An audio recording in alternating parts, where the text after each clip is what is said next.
Hey, everybody, it's Scott Steen with winnersandwhiners.com. It's Saturday, kids. You made it through another week. Congratulations. And, we're here to celebrate. We're going to take a look, first of all, at the NBA on Today in Sports Betting. Man, way to plug the show right up top. Today in Sports Betting is the name of the show. And who better to help me? Well, it's kind of a spoiler by now. You know him, you love him. It's Scott Reichel. What's up, buddy?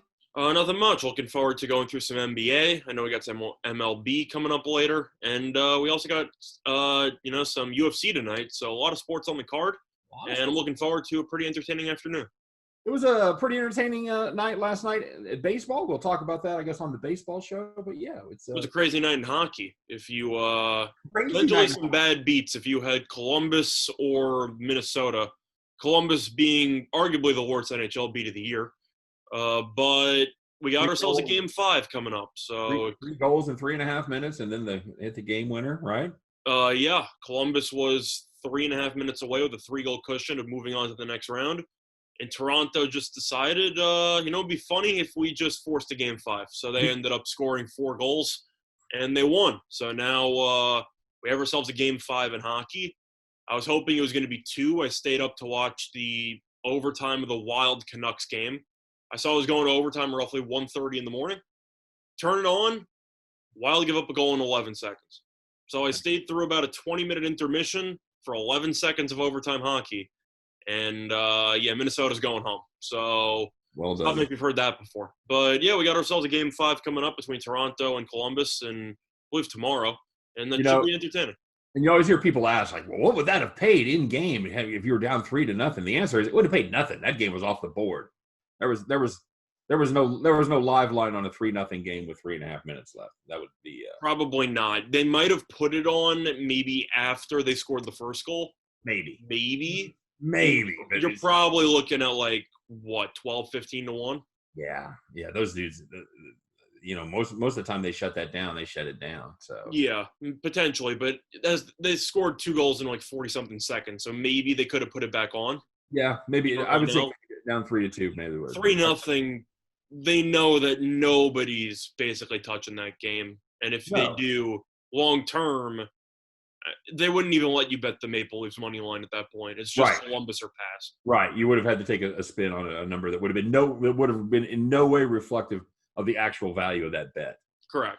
It would have been 30 to 1 or something, when in reality that's a 1,000 to 1 shot, 5,000. How many times does that happen? It's borderline impossible. The last time I remember seeing something like that was Anaheim against the Oilers in that playoff series, but even that was 4 or 5 years ago. Yeah, the stuff that just doesn't happen. You just lose if you're down 3 goals with 3 minutes to go.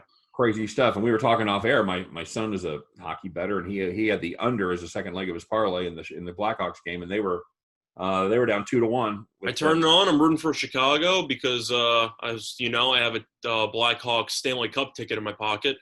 And I turn it on. They're showing the starting lineups for the Blackhawks, and Edmonton scores before they finish showing the lineup. And I'm like, all right, this might be a long afternoon. Right. Next thing you know, the Chicago, they held. And my long shot has legs. So Crazy. It could be worse. All right, let's talk a little basketball here, buddy. Got a couple of fairly early games here. Clippers, Trail Blazers. This one's at Portland. I'm kidding. They're all in Orlando. Portland is the home team. Clippers -4. Trail Blazers 231. You and I talked about it. It's not our favorite card today. And this one kind of starts here. I'd lean to Portland though. Me too. We've talked about how these Blazers are playing, how they're actually they're really starting to come together. They look like they're meshing at the right time. Clippers, I still don't know what they're playing for at this point. You can make the argument that they'd rather be the 2 seed because they want to face the 7 in the first round of the playoffs. Right. But at the end of the day, if your main argument is what's going to give us the best chance to win the actual championship, and whether you're the 2 or the 3, you're just playing each other with no home court advantage, and then the winner of that series has to play the Lakers anyway, most likely. Does it really matter? Plus, you still have Lou Williams and Harrell, who most likely will not play. Harrell, of course, will not be playing. I don't really know about Lou Williams because he ended up playing sporadically. So he might play, he might not. But Portland needs this game a lot more than the Clippers. I think we can agree on that. Oh, no. Yeah, no question. Portland's just a just a game back there. They've actually they finally shed some of their competition. They're a game clear of San Antonio for the 9th spot, and they're one behind Memphis, which doesn't really matter in a way because you've just got to be within 4 games. But it does because if they're the 8th, then they only have to win 1 out of 2 games, where the 8th would have to win, the 9th would have to win both. Right. Well, that's true. You're right. You are in an advantageous spot there to be in the 8. As far as Memphis won a game though, so they actually stayed alive. They kept the 8 seed for another day. Memphis looked good. That was a surprise. That was a. They looked bad for a quarter, and then next thing I know, I check back the score. I'm like, oh, Oklahoma City's up 10. I'm like, oh, that looks about right. Check back. Yeah. Grizzlies are up 25. What happened here? I thought the same thing. I looked at that game and went, yeah, we were all over that. We were certainly on the Thunder, no problem there. And then you're like, So yeah, I don't know that there's a difference. You talk about playing the 6 or playing the 6 or 7. You're looking at Oklahoma City or the Mavericks. I don't know who you want there. I guess you want the Mavericks over OKC, right? I guess the truth is, I think the Clippers would just beat either team rather handily. The Clippers literally just beat the Mavericks like 2 days ago. So you can make the argument that the Thunder, even though I like them defensively, they don't have enough offensive firepower to stick with the Clippers. And the Mavericks play no defense at all. So I think the Clippers would just win that either series. I don't think that really matters. But whatever helps them sleep at night. I don't think it really matters in the grand scheme when you know you're probably playing the Lakers in the Western Conference title game anyway. So I don't know if that really matters. Okay. All right. So we've got a lean there towards Portland. Yeah. I see +4 for the most part right now. So I'd lean to that. If you want to put a sprinkle on the money line, you can. But Portland, Lillard's been on fire. Gary Trent Jr. has been great. Nurkic, since coming back from injury, looks like he has not lost a step at all. He's looked tremendous. Looks very good. And even Melo's provided some very solid minutes for that team. So I like what Portland's doing. I like the core that they have. Do I think they're going to beat the Lakers in the first round if they get there? No. I'd still lean to playoff LeBron and Anthony Davis. But at the end of the day, I think they could push it to 6, maybe. Okay.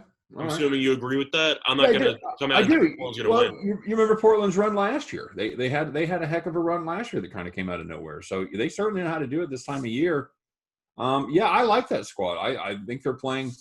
I think they're one of the better teams that have been in the bubble there. I'm going to go with motivation in this one, and maybe the team playing a little better points me towards Portland. I'll take Portland minus the 4.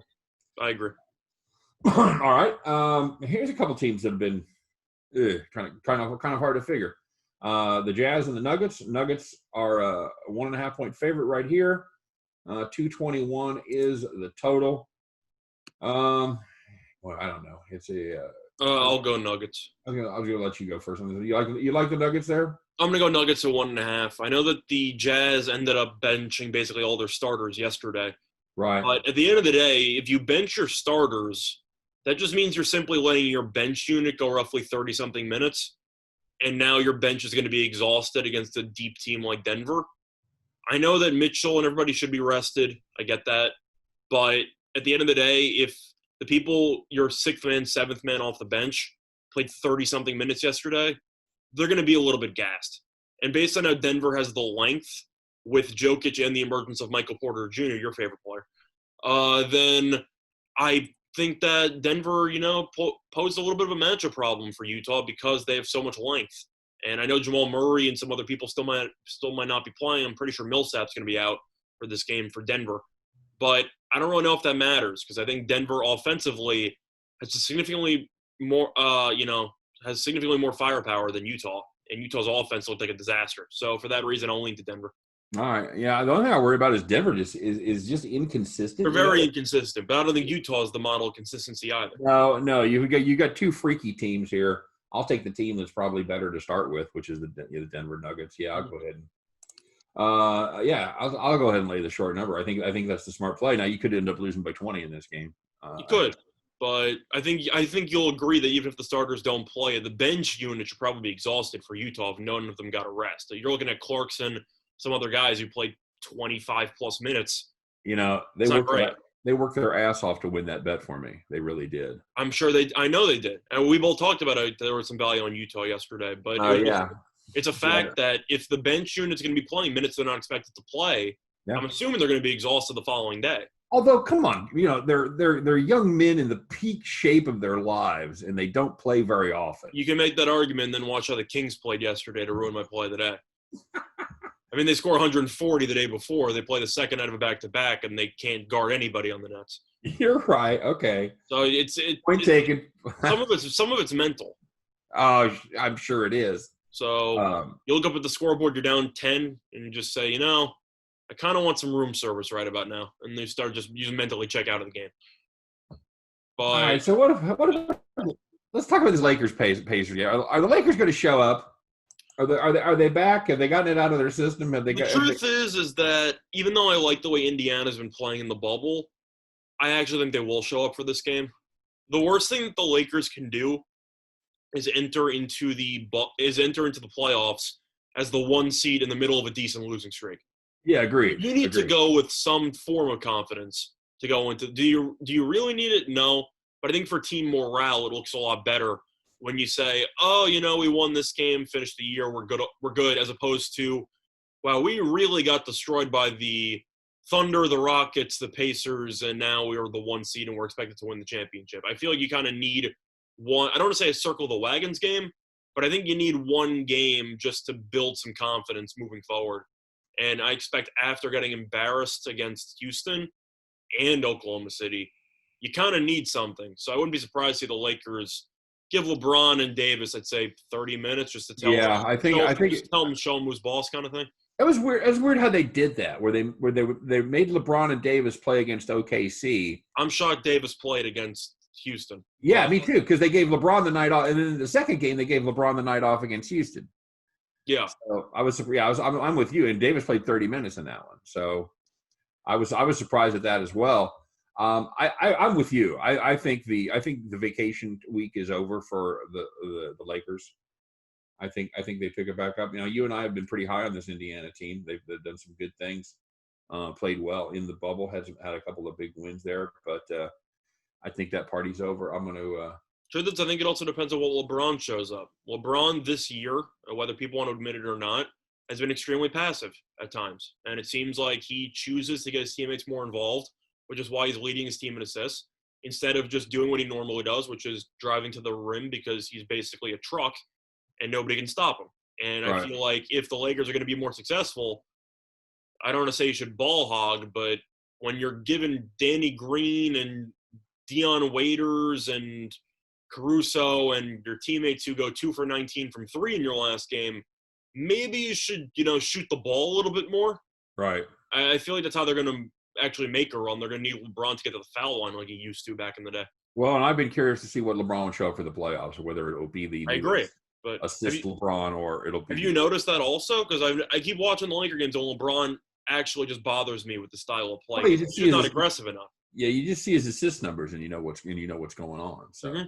Yeah, absolutely true. All right, so I'm not really a fan of the number at 7, but if I really had to lean anywhere, I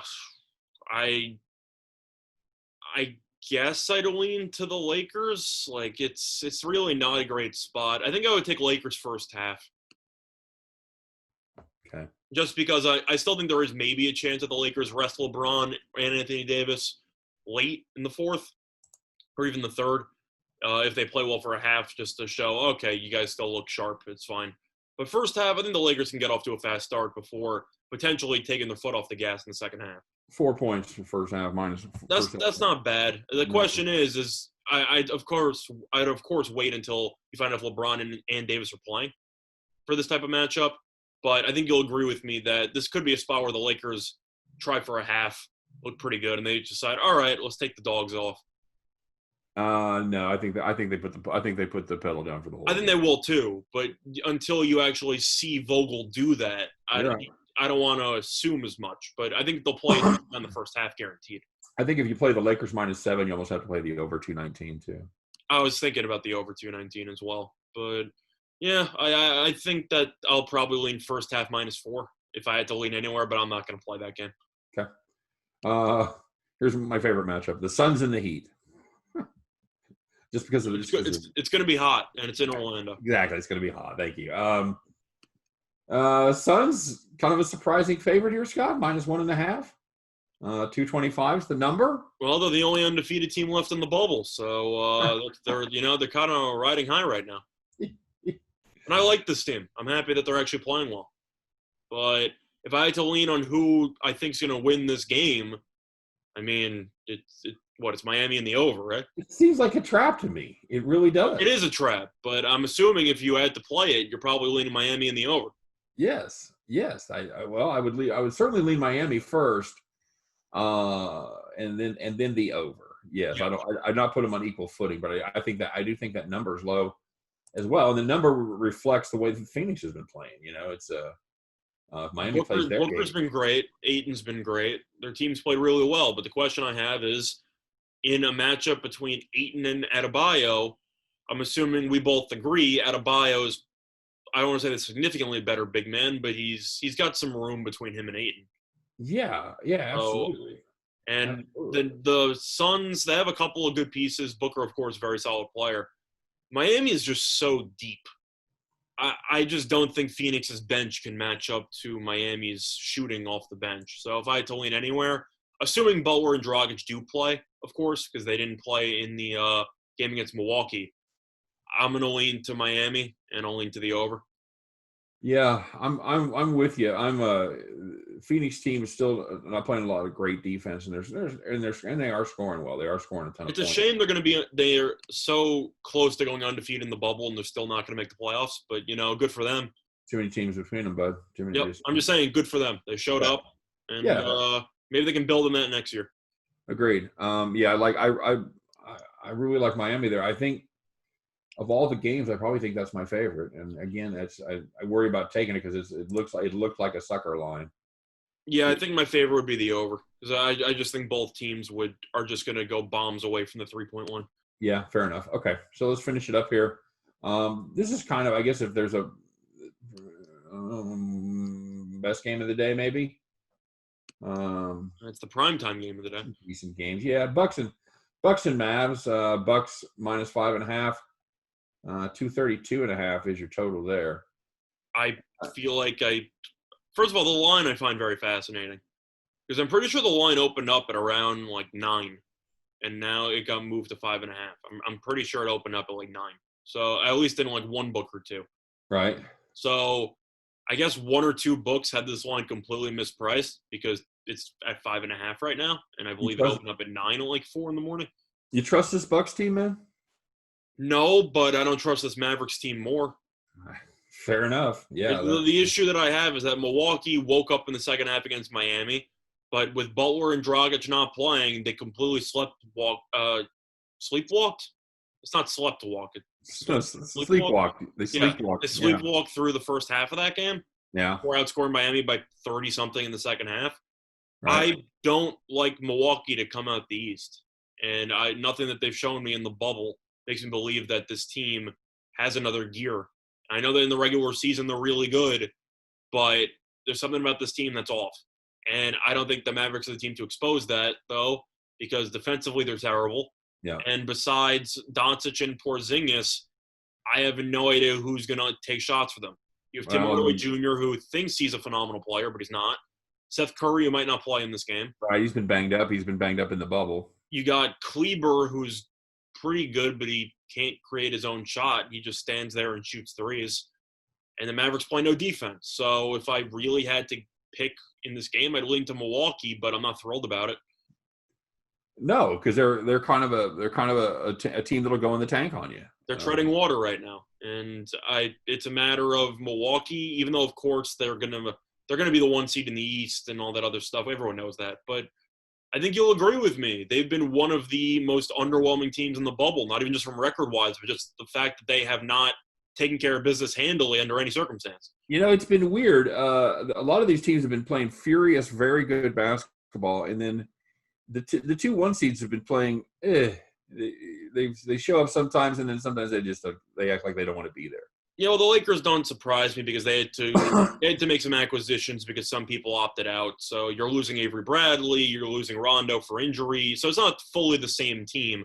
Right. I'm not making excuses saying that Rondo and Bradley are the reason why the Lakers are struggling now. But anytime you're adding new people, including J.R. Smith, who hasn't played all year, then they might need some time to actually, get back into the swing of things. But I agree. The one seeds I think have been the most unimpressive team so far, or at least some of the most unimpressive teams, at least for title contenders. We'll see. We'll see if they hit the switch when the playoffs start. I got my doubts.